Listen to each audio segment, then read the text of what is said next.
नमस्कार, मैं हूं जुमखान। दिन भर की खबरों में सबसे पहले नजर डालते हैं आज के मुख्य समाचारों पर। होश में आए प्रेमी युगल, जिला अस्पताल में चल रहा है उपचार। पुलिस के शिकंजे में आए छोटा चोर, आरोपियों में 3 हैं सगे भाई।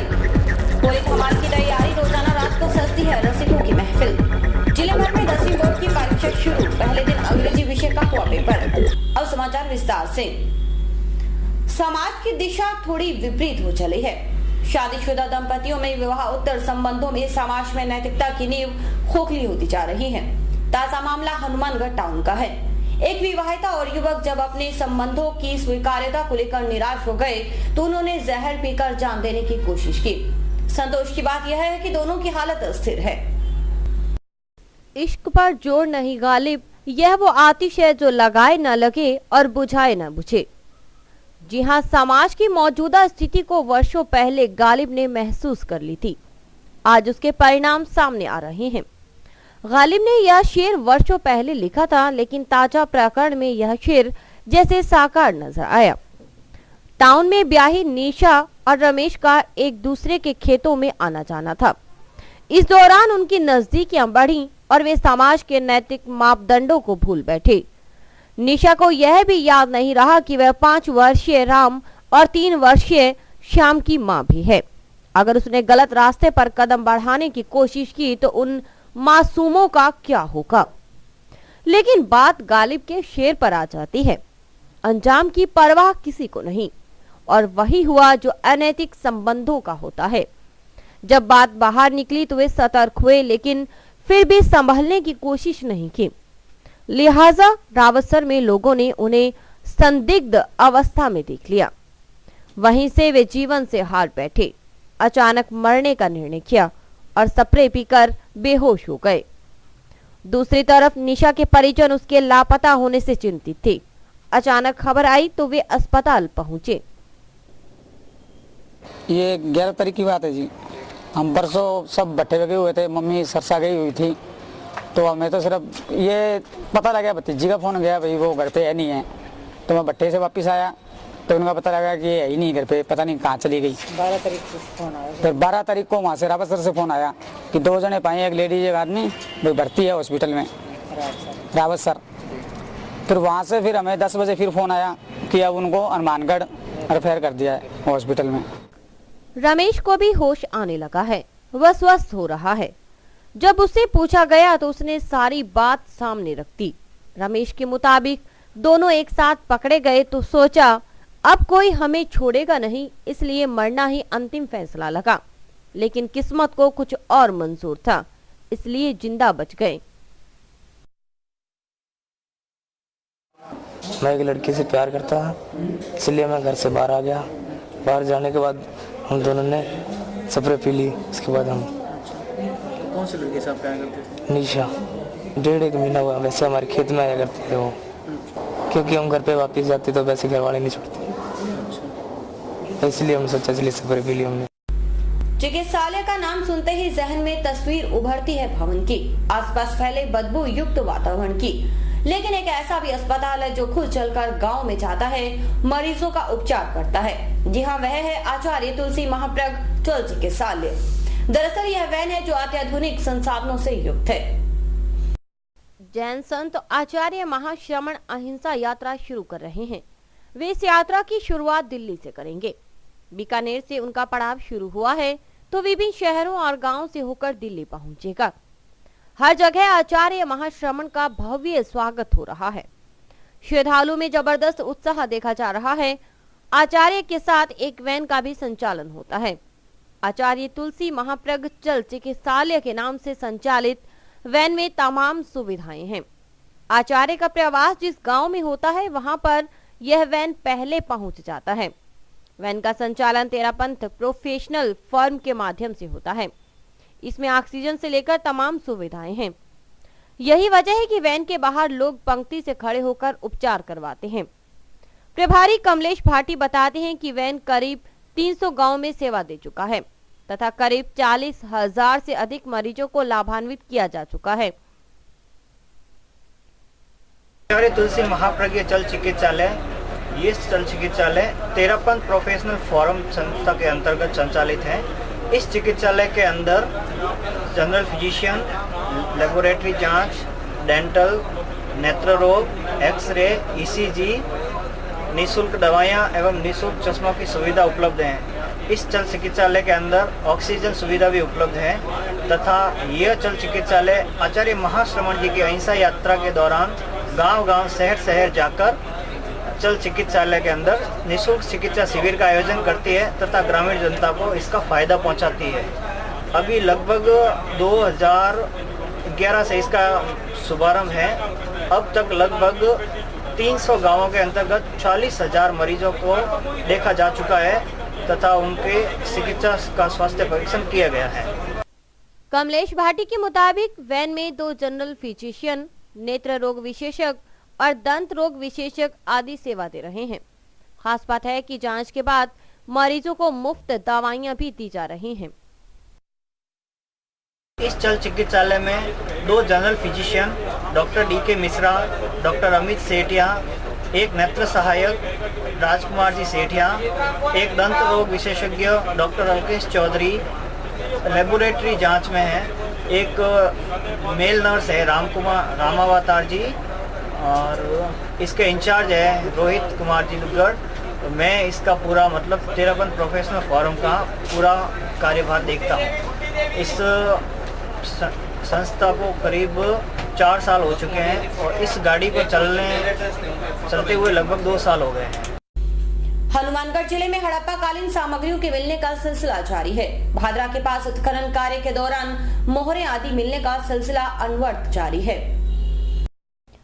भारतीय पुरातत्व सर्वेक्षण विभाग द्वारा अधीक्षण अभियंता VN प्रभाकर के निर्देशन में भादरा के कर्णपुरा गांव के पास एक खेत में किए जा रहे उत्खनन स्थल पर उत्खनन के दौरान हड़प्पा कालीन सील मोहर मिली है, जिस पर किसी पशु का चित्र अंकित है। इस सील के मिलने से यह प्रतीत होता है कि हड़प्पा कालीन सभ्यता काफी दूरी पर फैली हुई थी और उस समय व्यापार भी काफी प्रगति पर था। साइट सुपरवाइजर विनय कुमार बताते हैं, खुदाई के दौरान 29 जनवरी को एक महत्वपूर्ण सील मिली है। इसके पश्चात 9 मार्च को एक और दूसरे प्रकार की सील मिली। इससे मालूम होता है कि व्यापार काफी उन्नति पर था। यह सील व्यापारियों द्वारा अपने माल के विक्रय के दौरान आदान प्रदान के लिए प्रयोग में ली जाती थी। अलग अलग सील मिलने से यह भी प्रतीत होता है कि उस समय भी अनेक व्यापारी सामान का आदान प्रदान करते थे। इससे पूर्व खुदाई के दौरान अनेक प्राचीन वस्तुएं व पशुओं की हड्डियों के अवशेष मिले हैं। पुरातत्ववेत्ता यह सभी वस्तुएं हड़प्पा कालीन बताते हैं, परंतु यह प्राचीन सील मिलना एक विशेष बात कही जा सकती है। हालांकि इस सील पर अंकित पशु की अभी तक पहचान नहीं हो सकी है। उत्खनन का कार्य हो रहा है। ये दिल्ली एक्सकेवेशन ब्रांच 2 करा रही है और जो उपलब्धि पिछले साल नहीं मिल पाई थी वो इस साल जो उपलब्धि मिली, पहला सील यहाँ से हड़प्पन सील जो मिला वो 24 जनवरी को मिला और ये और दूसरा सील मुझे मेरे जो ट्रेनिंग इंस्टीट्यूट ऑफ आर्कियोलॉजी के ट्रेनिंग स्टूडेंट हैं उनको 9 मार्च को मिला। ये सबसे बड़ी उपलब्धि रही कि इस उत्खनन सत्र में 2 सील हड़प्पन सील मिली है। ये सील क्या काम आती थी उस समय? यह सील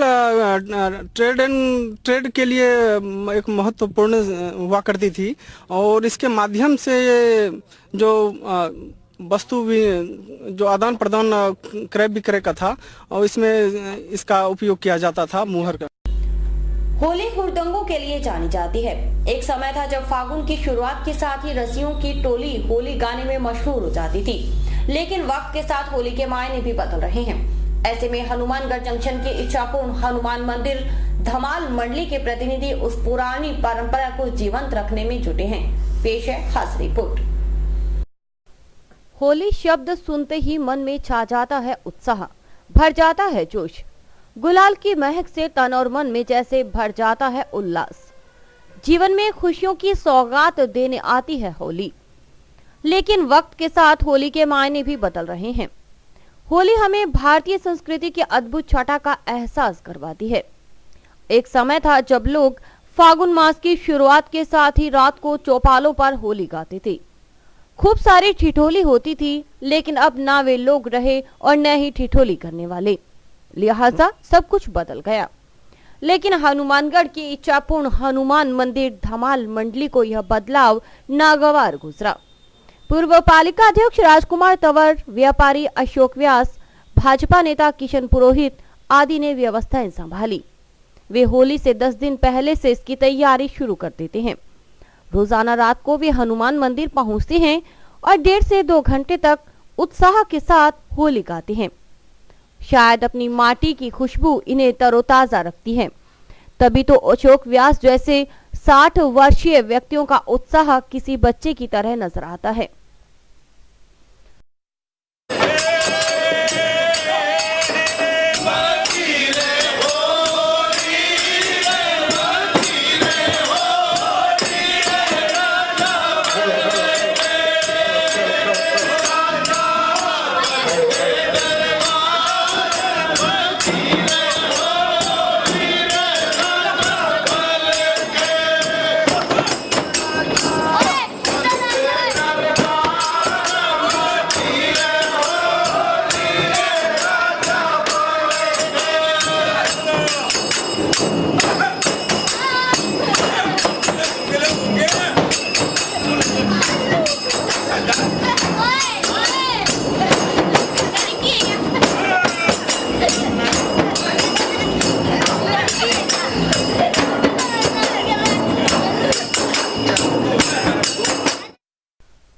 इन रस्सियों की खासियत है कि इसमें कोई बड़ा है न कोई छोटा।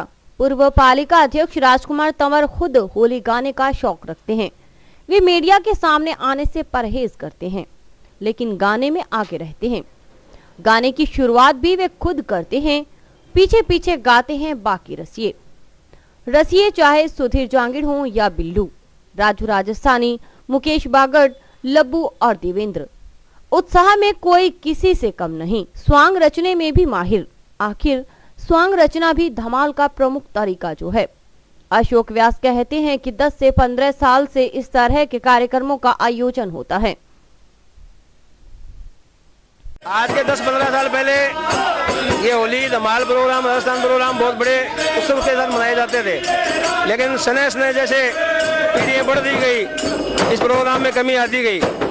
हमने 8-10 साल से भाई राजकुमार जी के स्नेह से ये प्रोग्राम बराबर 10 साल से मनाते हम आ रहे हैं। उसमें सांस्कृतिक प्रोग्राम, कवि सम्मेलन, होली की धमाल, प्रेस और भी व्यंग दिखाते हैं।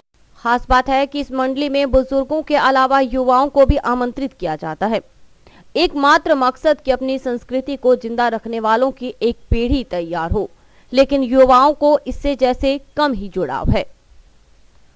हम लोग युवाओं को बराबर कहते हैं कि भाई आप लोग हमारे साथ में आओ, गाना सीखो, बजाना सीखो। ऐसे हम लोग भी हमारे बुजुर्गों के साथ में गाते बजाते सीख गए थे, आप लोग भी आओ। लेकिन हम आग्रह करते रहते हैं, कुछ बच्चे तो फिर भी आते हैं, लेकिन ज्यादा बच्चे नहीं जुड़ पाते हमारे साथ। अशोक व्यास मानते हैं लोग कल्चर से दूर होते जा रहे हैं, होली के मायने बदल रहे हैं। वे इसका कारण बताते हुए कहते हैं कि कुछ लोग जानबूझकर रासायनिक पदार्थों से तैयार रंगों का इस्तेमाल करते हैं, इसलिए लोगों में होली के प्रति उत्साह कम पड़ने लगा है। इसमें विशेष लोग आजकल के कल्चर जो लोग हैं, बच्चे लोग हैं, वो उनको मनाना कम पसंद करते हैं, क्योंकि होली के टाइम जो रंग वगैरह आते हैं उसमें थोड़ी ऐसी वैसी पदार्थ डाले हुए होते हैं, उससे मुंह चेहरा खराब हो जाता है। और हम लोग तो सबसे ही आग्रह करते हैं भी सूखी होली गुलाल के साथ में, अच्छी गुलाल के साथ में खेलें। होली के दिन स्टेशन रोड पर धमाल कार्यक्रम और कवि सम्मेलन रखा गया। पहले छोटा कार्यक्रम होता था, लेकिन सबकी इच्छा कार्यक्रम को विस्तार देने की हुई और फिर हर साल आयोजनों की रूपरेखा बढ़ती गई। हमारी मंडली का ये विशेष 8वां प्रोग्राम होगा। शुरू में हमने मार्केट के अंदर एक छोटा सा प्रोग्राम रखा था। दूसरे साल जो धमाल के रसिया हैं वो हम लोगों को आकर के आग्रह करने लगे कि भी आप लोग इसको थोड़ा आगे बढ़ाओ, तो हम लोगों ने स्टेज प्रोग्राम शुरू कर दिया। 10 दिन तक तो मंदिर के आगे हमारा प्रोग्राम चलता है। उसके बाद में लास्ट होलिका दहन के दिन मेन बाजार के अंदर अच्छा स्टेज लगा करके, अच्छे कलाकार बुला करके, राजस्थानी कलाकार बुला के हम लोग प्रोग्राम देते हैं। समाचार अभी और भी हैं, देखते रहिए दिन भर की खबरें। हमारे यहाँ पर आपको आकर्षक कीमतों पर 32 इंच LED, LCD टीवी उपलब्ध हैं। डीजी वर्ल्ड के शोरूम पर आपको आकर्षक brand Videocon, Sansui, Kelvinator, Electrolux, Philips, Panasonic, Kenstar आदि के होम अप्लायंसेस मिलेंगे। यहाँ पर LED, LCD TV, AC, refrigerator, washing machine, microwave, water heater आदि इलेक्ट्रॉनिक सामान आकर्षक कीमतों पर एक ही छत के नीचे मिलेंगे। डीजी वर्ल्ड पर मल्टीनेशनल कंपनियों के सभी इलेक्ट्रॉनिक्स आइटम उपलब्ध हैं, जिसमें विशेष रूप में कॉपर वाइंडिंग के एसी और हार्ड पैनल की बढ़िया एलईडियां उपलब्ध हैं। संपर्क करें DG world, town junction road, Vijay cinema के सामने, हनुमान।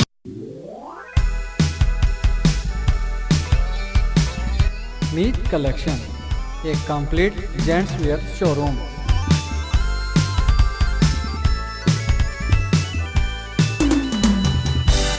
जहां पर आपको जेंट्स वियर में रेडीमेड गारमेंट्स, इंपोर्टेड शूज, चप्पल आदि की भरपूर वैरायटी मिलेगी। वैरायटी ऐसी जो आपको देखते ही मन भा जाए, रेट ऐसे जो आपको पसंद आ जाए। यदि आप कम कीमत में अच्छी वैरायटी खरीदना चाहते हैं तो तुरंत संपर्क करें। हमारा पता है मीत कलेक्शन, खोसा कॉम्प्लेक्स, नज़दीक श्री राम मार्केट, हनुमानगढ़ जंक्शन।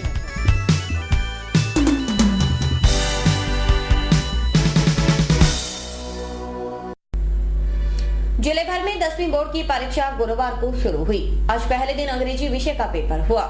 शिक्षा विभाग ने परीक्षा को लेकर जिले में 141 केंद्र बनाए हैं। इन सभी केंद्रों पर आज सुबह 8:30 बजे परीक्षा आरंभ हुई। राजस्थान माध्यमिक शिक्षा बोर्ड अजमेर की ओर से आज 10वीं बोर्ड की परीक्षा शुरू हुई। शिक्षा विभाग द्वारा परीक्षा को लेकर जिले भर में बनाए गए 141 केंद्रों पर लगभग 33,000 बच्चों ने परीक्षा दी। आज पहले दिन अंग्रेजी विषय का पेपर हुआ। परीक्षा में नकल को रोकने के लिए फ्लाइंग टीमों का भी गठन किया गया। शैक्षिक प्रकोष्ठ अधिकारी ने बताया कि शिक्षा विभाग की तरफ से 4 व बोर्ड की तरफ से एक उड़न दस्ते का गठन किया गया है, जो परीक्षा के दौरान निगरानी रखेगा। शहर के विभिन्न परीक्षा केंद्रों पर गुरुवार को पहले दिन अंग्रेजी विषय का पेपर देकर बाहर आए विद्यार्थियों के चेहरे पर पूरी तरह से खुशी का माहौल था, जिसे देखकर लग रहा था कि पेपर बढ़िया हुआ है। वहीं परीक्षा देकर लौटे कुछ विद्यार्थियों ने प्रश्नों को लेकर अपने साथी सहपाठियों से भी चर्चा की। मेरा पेपर बहुत अच्छा हुआ। मैंने इंग्लिश की तैयारी की थी और पहले मुझे डर लग रहा था कि मुझे पेपर बिल्कुल भी नहीं आएगा, लेकिन जब मैं पेपर के सामने गई तो मतलब मैं पूरा पेपर कर पाई थी। पेपर बढ़िया हुआ। क्वेश्चन सभी बुक में से थे और आज है कि अच्छे मार्क्स आएंगे। पेपर इतना सरल था कि टाइम से पहले ही पूरा हो चुका है। मेरा पेपर बहुत अच्छा हुआ। जैसे कि मैंने तैयारी की थी उससे सरल पेपर आया और मैंने पूरा का पूरा पेपर किया। बहुत इजी पेपर था, इसमें कोई गलती नहीं थी। आज हमारा इंग्लिश का पेपर था और हमारा पेपर बहुत ही ज्यादा अच्छा हुआ। लगभग हम सारे क्वेश्चन करके आए हैं और वही क्वेश्चन आए हैं जो हमारे कोर्स में था। पहली बार बोर्ड की परीक्षा दे रहे कुछ बच्चों में परीक्षा को लेकर काफी टेंशन थी, परंतु उन्होंने परीक्षा से शुरू होने से पहले अपने माता पिता, गुरुजनों व इष्ट देव का आशीर्वाद लेकर टेंशन को दूर किया और परीक्षा में बैठे। पहली बार परीक्षा दे रहे हैं 10th की और मेरा पहला पेपर बहुत ही अच्छा हुआ। तो मैं भगवान से प्रार्थना करती हूँ कि हमारे सभी पेपर ऐसे ही आए जैसे हमने पढ़े हैं। मैं पहले सुबह 4 बजे उठी। मैंने सबसे पहले अपने माता पिता के चरण छुए और फिर उसके बाद मैंने जो हम जिसको बजरंगबली को ज़्यादा मानते हैं तो हमने उनकी पूजा की, पाठ की। फिर हम विद्यालय में आए, हमने कुछ आंसर क्वेश्चन पढ़े, रीडिंग ली और फिर हम स्कूल में आए, सर का आशीर्वाद लिया और फिर हमने आशीर्वाद लिया, माँ सरस्वती जी का आशीर्वाद किया, पूजा की और इससे हमारा पेपर भी बहुत ही अच्छा हुआ। आज मेरा इंग्लिश का पेपर था जो साल से पेपर आया था और मैंने बढ़िया तरीके से पेपर दिया अपना और उम्मीद है मेरा रिजल्ट अच्छा आएगा। फर्स्ट मैंने बोर्ड परीक्षा दी है। सुबह उठ के मैंने 5:30 बजे उठा था तो उस टाइम पेपर दिया मैंने। तो पेपर की तैयारी की तो सुबह मम्मी के पैर छू के आया। पापा तो सोए पड़े थे, भगवान की पूजा करके आया था घर से। महादेव जी का नाम लेने से कॉन्फिडेंस बढ़ता है और सामने वाले प्रभाव पड़ता है, पेपर पर प्रभाव पड़ता है। लोकसभा चुनाव के तहत 19 मार्च को अभ्यर्थियों द्वारा नामांकन पत्र भरे जाएंगे। इसके तहत अभ्यर्थियों को नॉमिनेशन से एक दिन पहले किसी भी बैंक में खाता खुलवाना होगा। इस मामले को बैंकर्स को कलेक्ट्रेट सभागार में ट्रेनिंग दी गई। लोकसभा चुनाव की तैयारी जोरों पर है। 19 मार्च से नामांकन पत्र भरने का सिलसिला शुरू हो जाएगा। खास बात है कि अभ्यर्थियों को नॉमिनेशन से एक दिन पहले किसी भी बैंक में अपने नाम से खाता खुलवाना होगा। इसी मसले को लेकर बैंक कर्मियों को कलेक्ट्रेट सभागार में प्रशिक्षण दिया गया। उप जिला निर्वाचन अधिकारी बीएल मेहड़ा और प्रशिक्षक मदनलाल पुरोहित ने बैंकर्स को विस्तार से बताया। बैंकर्स को बुलाया गया। हनुमानगढ़ जंक्शन और टाउन्स के जितने भी बैंकर्स थे, लगभग 30 बैंकर्स यहाँ आए और उनके जो अधिकारी थे मिस्टर अजय कुमार शर्मा, वो भी उनके साथ थे, जो जयपुर में भी वो प्रशिक्षण लेके आए थे। आज के प्रशिक्षण में समस्त बैंकर्स को ये बात बताई गई कि आगामी चुनाव में जो कैंडिडेट खड़े हैं उनके लिए ये बात होगी कि वो अपना बैंक में अकाउंट खोलेंगे और अकाउंट के लिए बात कही गई उनको कि भाई 19 तारीख से लेकर 26 तारीख तक नाम निर्देशन पत्र भरने का जो कार्यक्रम चलेगा, उसके तहत जब भी वो नाम निर्देशन पत्र भरे उससे एक दिन पहले अपने बैंक में जाकर अपने नाम से लोकसभा चुनाव के लिए अलग से उन्हें एक कैंडिडेट को एक अकाउंट खोलना पड़ेगा। वो अकाउंट वो अपने इंडिविजुअल नाम से भी खोल सकते हैं और उसके साथ वो जॉइंट अकाउंट भी खोल सकते हैं, लेकिन जॉइंट के रूप में जिस व्यक्ति को वो अपने साथ रखेंगे वो उनका चीफ एजेंट होना चाहिए। वो चीफ एजेंट कोई बाहर का व्यक्ति भी हो सकता है, उस परिवार का कोई सदस्य भी हो सकता है। तो किसी को भी वो अपना एक चीफ एजेंट नियुक्त कर ले, दोनों के नाम से भी खोल सकता है, एक इंडिविजुअल अपने नाम से भी खाता खोल सकता है और वो जो भी उसमें ट्रांजैक्शन होंगे वो सारे चेक के माध्यम से होंगे और जो सीमा रखी गई वो 70 लाख रुपए के व्यय तक की है। तो आज के बैंकर्स जितने भी आए, जो हनुमानगढ़ जंक्शन और टाउन के सभी बैंकों के मैनेजर्स जो अधिकारी थे, वो सारे एकत्रित हुए और उनको यहाँ जिला निर्वाचन अधिकारी एडीएम साहब ने भी बात ये बताई कि भी आपको इस लोकसभा चुनाव के दौरान बैंक को भी अपने में, वैसे तो समाज के प्रत्येक वर्ग इसके लिए जुड़े रहते हैं, लेकिन बैंक को भी अपनी भूमिका निभानी है और उस भूमिका के अंदर मुख्य जो उनकी बात है वो ये है कि जो भी व्यय होगा वो एक तो चेक के माध्यम से। बैंकर्स को यह भी बताया गया कि अगर कोई प्रत्याशी नकद भुगतान करता है तो इस संबंध में नोडल अधिकारी का ध्यान आकर्षित करें। हालांकि चुनाव आयोग अपने हिसाब से पूरी तरह अलर्ट है, तथापि बैंकर्स को भी सजग रहने की जरूरत है। कहीं भी आपको कोई ऐसा लगे कि ये संदिग्ध ट्रांजैक्शन है तो आप नोडल अधिकारी को इसको सूचना दें। प्रशिक्षण में स्वीप के बारे में भी बताया गया। बैंक अधिकारियों से कहा गया कि वे अपने बैंक की तरफ से कुछ होर्डिंग्स लगवाएं ताकि लोगों को मतदान के प्रति जागरूक किया जा सके। इलेक्शन कमीशन खुद इस संबंध में ये रखा गया कि भी ये स्वीप की बात भी इनको बताई गई कि भी जागरूकता के लिए, मतदाता की जागरूकता के लिए भी अपन ने ये रखा कि भी प्रत्येक मतदाता जागरूक हो। तो प्रत्येक बैंक को ये कहा गया कि उनको 1 या 2 जो होल्डिंग जो साइज बताया गया उसके हिसाब से वो अपने बैंक के पास हनुमानगढ़ जंक्शन में या हनुमानगढ़ टाउन में विभिन्न सार्वजनिक स्थलों पर वो एक इस प्रकार का अपने बैंक का एक नाम लिखते हुए होल्डिंग साइज के हिसाब से लगाएं और जिसका उद्देश्य ये हो, जिसका मेन मुख्य बात हो कि मतदाता जागरूक हो, स्वीप से जुड़े, मतदान केंद्र तक पहुंचे, अपने मत का प्रयोग करे। संगरिया में एक किसान नेता पर मकान बनाने के वक्त सड़क पर 4 फुट कब्जा करने का आरोप लगाया गया है। नागरिकों का प्रतिनिधिमंडल कलेक्टर से मिला और उन्हें कब्जा रोकने की मांग की। संगरिया के किसान नेता ओम जांगू पर कुछ लोगों ने सरकारी भूमि पर कब्जा करने का आरोप लगाया है। प्रदीप सियाग, राजविंद्र सिंह, बलवीर सिंह और पार्षद लखपत सोनी आदि ने कलेक्टर से मुलाकात की और उन्हें ज्ञापन सौंपा। ज्ञापन में उन्होंने जांगू पर आरोप लगाया कि मकान बनाते वक्त उन्होंने सड़क पर 4 फुट रोड पर ही कब्जा कर लिया। इससे सड़क संकरी हो गई है। लगभग 4 फुट गली के अंदर वो अपना दीवार निकाल रखी है उन्होंने। ये शिकायत हमने नगर पालिका में दी, उपखंड अधिकारी को दी, वहाँ हमारी कोई सुनवाई नहीं हुई और दीवार उन्होंने निकाल ली है। क्योंकि जो ओम प्रकाश जी जांगू है वो एक राजनीतिक आदमी है जी, इसलिए वहाँ कोई सुनवाई नहीं हो रही है। इसलिए हम आज आए हैं कलेक्टर साहब के पास में। सरकारी स्कूलों की दास्तां भी अलग है। एक स्कूल और 2 अध्यापक, एक की ड्यूटी है पोषाहार में तो दूसरे की लगी है चुनाव में। ऐसे में बच्चों की पढ़ाई राम भरोसे है, लिहाजा ग्रामीणों ने कलेक्टर से गुहार लगाई है। सरकारी स्कूलों का भविष्य राम भरोसे है।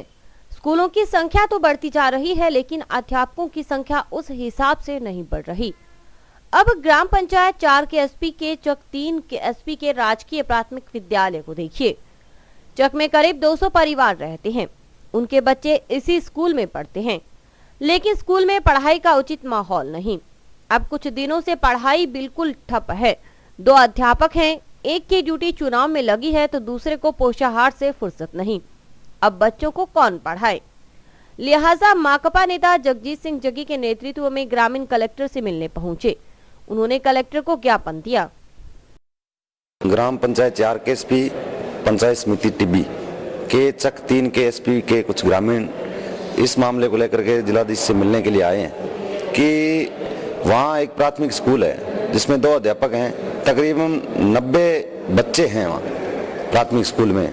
जब ये मजदूरी करने के लिए 200 परिवार हैं, चले जाते हैं मजदूरी करने के लिए, तो टीचर जो हैं उन बच्चों को घर भेज देते हैं कि छुट्टी हो गई, आप चले जाओ। जब ये ग्रामीण उन अध्यापकों से बात करने के लिए गए तो उन अध्यापकों से पूछा कि इन बच्चों को कुछ आता नहीं, आप बताओ, इनको पढ़ाओ। तो उन्होंने कहा ये हमारी जिम्मेदारी नहीं है, हमारी या तो ड्यूटी लगी है चुनाव में और एक की पोषाहार में लगी है, इसलिए आपको अगर कोई शिकायत करनी है तो करो। मौके पे डीओ प्राथमिक भी आया हुआ था, तो उनसे कहा इन ग्रामीणों ने कि ये बच्चों को नहीं पढ़ा रहे, इनके खिलाफ कार्रवाई करो। उन्होंने कहा ये कार्रवाई नहीं करेंगे, आप कलेक्टर से जाके मिलो। तो इस संबंध में ये हमारे ग्रामीण साथी मिलने के लिए कलेक्टर से आए हैं। अगर नहीं कोई कार्रवाई हुई तो हम तमाम ग्रामीणों को लेकर के यहाँ हमें इस चुनाव के वक्त भी ये कदम उठाना पड़ेगा कि लोगों को लेकर के यहाँ कलेक्टर के पास आना पड़ेगा। और अभी वक्त है हेडलाइंस का।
श्री पीरखाना में गुरुवार को शुभ सालाना दीवान सजाया गया।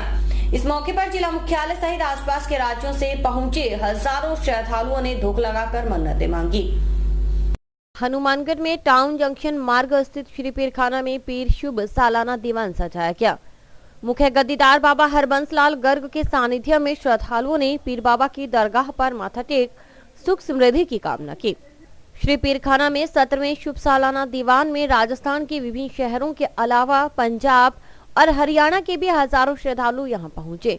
बाबा लखदाता पीर व बाबा मीरा साहिब मलेरकोटला वालों का सालाना दीवान हर वर्ष बड़े उत्साह से मनाया जाता है। सालाना दीवान में राजू बाबा एंड पार्टी व पंजाब से शेख साई ने बाबा के भजनों का गुणगान किया। समिति सदस्य पिछले कई दिनों से आयोजन को सफल बनाने के लिए तैयारियों में जुटे थे। इस अवसर पर भंडारे का भी आयोजन किया गया, जिसमें श्रद्धालुओं ने बाबा का प्रसाद ग्रहण किया। जिसमें आज सुबह बाबा जी का रोजे स्नान किए गए और बाबा जी की चादरा चढ़ाई गई और हमारे जहाँ बाबा इंद्रमाल जी जो हमारे गुरु हैं उनका आज मूर्ति स्थापना की गई, उसकी पगड़ी बनाई गई। और हमारे जहाँ हनुमानगढ़ टाउन में दूर दूर से यात्री हनुमानगढ़ में हरियाणा, पंजाब, राजस्थान के सभी यात्री धूमधाम से इकट्ठे होते हैं और बाबा जी का बहुत मेला भराया जाता है और उसमें बाबा जी की मान्यता पूरी होती है। पुलिस ने आखिरकार बहुचर्चित झोटा चोरी प्रकरण की गुत्थी सुलझा ली है। सार्वजनिक झोटा चोरी प्रकरण के 5 आरोपियों को गिरफ्तार कर लिया गया है। नोहर पुलिस ने सार्वजनिक झोटा चोरी करने के आरोप में 4 जनों को गिरफ्तार किया है। गिरफ्तार व्यक्तियों में 3 सगे भाई हैं, जबकि चौथा उनका रिश्तेदार है। सीआई भंवरलाल ने बताया कि 3 पूर्व क्षेत्र के गांव चाणवासी में एक सार्वजनिक झोटा व 2 पाडे चोरी हो गए थे। इस संबंध में गांव के कृष्ण कुमार छिंपा ने थाना में 2 नामजद व्यक्तियों के विरुद्ध शक के आधार पर मामला दर्ज करवाया था। इस पर पुलिस ने कार्रवाई करते हुए हरियाणा के फतेहाबाद जिले के गांव पंचवाना से धोलूराम, कालूराम व मानसिंह कुम्हार को गिरफ्तार किया। ये वर्तमान में जनानिया में ही रहते हैं। इनकी निशानदेही पर पुलिस ने इनके साथी सरजीत कुमार निवासी धांगड़, जिला फतेहाबाद, हाल जनानिया को ही गिरफ्तार किया। इसके बाद चोरी किए गए सार्वजनिक झोटे व 2 पाडों व वारदात में प्रयुक्त गाड़ी को भी बरामद कर लिया गया। सीआई ने बताया कि आरोपियों से पूछताछ की जा रही है। कृष्ण कुमार निवासी जनानिया ने एक रिपोर्ट दी कि हमारे गांव में एक सार्वजनिक एक झोटा और 2-3 जो पाडे हैं उनको कोई अज्ञात व्यक्ति चोरी करके ले गए हैं और हमें गेसू और कालू पे शक है। इस आधार पे हमने तलाश करके हरियाणा से गेसू और कालू को राउंड अप कर उनको लाके पूछताछ की, तो उन्होंने इन पशुओं को चोरी करने की वारदात कबूल की और इनके साथ 2 अन्य सरजीत और मानसी थे। सब चारों को गिरफ्तार करके इनसे जो भी चोरी किए हैं, एक छोटा और 2 पाडों को गिरफ्तार बरामद किए हैं और इनका रिमांड लेकर इनसे आगे तफ्तीश कर रहे हैं। और अन्य जगहों पर भी ऐसे पशुओं की चोरी हुई है जिनकी पूछताछ की जा रही है। और इसी के साथ समाचार समाप्त हुए। रोजाना देखते रहिए समाचार। नमस्कार।